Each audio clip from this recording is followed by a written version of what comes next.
Bonjour, nous sommes avec Loïc Croton, Sophie Versinger, dans la société Technisonic. Pourriez-vous nous la présenter? Alors, Technisonic, c'est une société qui a deux corps de métier. Donc, tout ce qui est assistance technique, donc assistance à l'ingénierie dans le nucléaire au niveau d'EDF, donc sur tous les sites de France. Et également, on réalise tout ce qui est contrôle non destructif. D'accord. Bonjour, moi je m'appelle Mario Luis Marquez Santos. Je suis en 3e du collège Marie Curie et je cherche un métier. Pourriez-vous m'aider à m'expliquer et à chercher un nouveau métier? Alors, donc moi personnellement, donc chez Technisonic, donc je suis chef de mission au niveau de tout ce qui est préparation et méthode dans le supportage. Donc on réalise en fait tout ce qui est études donc pour les contrôles en termes de supportage. Donc les supports, on en voit juste derrière nous sur tout le chantier école. Donc c'est tout ce qui maintient les tuyauteries.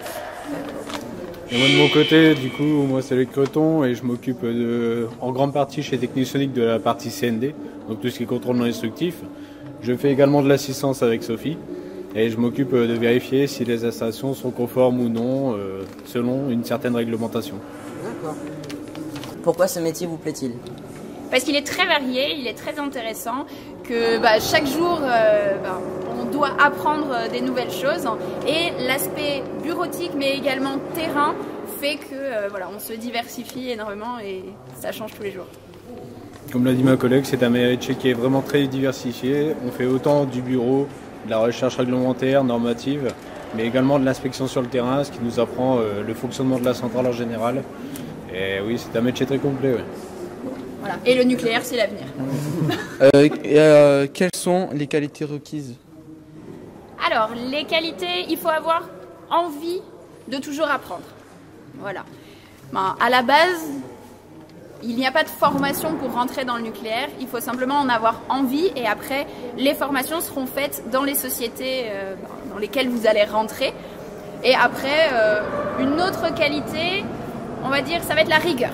Voilà, parce qu'on a énormément de procédures à respecter, que ce soit dans le métier de l'assistance technique, mais également dans tout ce qui est END, CND. Donc, il faut les respecter pour travailler en toute sécurité, en toute sûreté. Exactement pareil. C'est surtout, principalement la rigueur pour ma partie dans le CND, étant donné que je suis chargé de contrôle. La chose étant qu'on est obligé de respecter les procédures, respecter les contrôles, parce que les contrôles, on signe s'ils sont bons ou mauvais. Et on n'a pas le droit à l'erreur, c'est du nucléaire, donc on n'a pas le droit à l'erreur de ce côté-là, donc une grande rigueur. Travaillez-vous seul? Alors non, on travaille toujours en équipe. Que ce soit en assistance technique ou en END, CND, toujours en équipe. Et il faut surtout avoir aussi des contrôleurs. On réalise l'intervention, mais il faut également que quelqu'un contrôle que tout est fait de la meilleure manière possible au niveau de la qualité. D'accord. Dans des conditions particulières? Alors, dans les conditions du nucléaire, justement. Qui dit conditions du nucléaire dit beaucoup de points, importants à respecter pour travailler en toute sûreté et en toute sécurité. Quel a été votre parcours de formation? Alors, moi je suis issue d'un bac scientifique. Ensuite, j'ai fait 2 années de classe préparatoire pour intégrer une école d'ingénieurs généralistes. Voilà, et donc suite à ça, j'ai réalisé mon stage de fin d'études dans le nucléaire et j'ai continué depuis ça chez Technisonic. Et vous?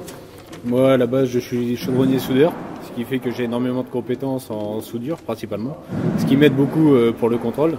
Après, je suis parti dans le métier du CND, donc en ayant passé plusieurs certifications. Donc tous les techniques que vous avez vues derrière, je suis certifié dans ces techniques. Et pour devenir maintenant inspecteur dans les centrales, autant documentaire, réglementation et END. D'accord.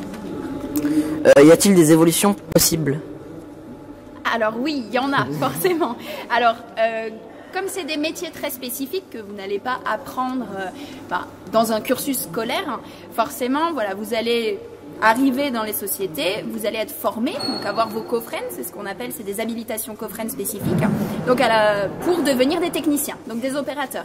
Et après, forcément, vous pourrez évoluer, vous pourrez devenir chef d'équipe, chef de chantier, manager. Donc voilà, il y a toute une évolution possible dans ces métiers-là.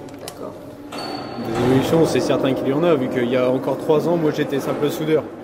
Donc en ayant passé les certifications adaptées, j'ai pu monter au travail que je fais actuellement dans les centrales nucléaires. Donc, Eh bien, je vous remercie beaucoup. Je montrerai la vidéo à mes camarades de classe.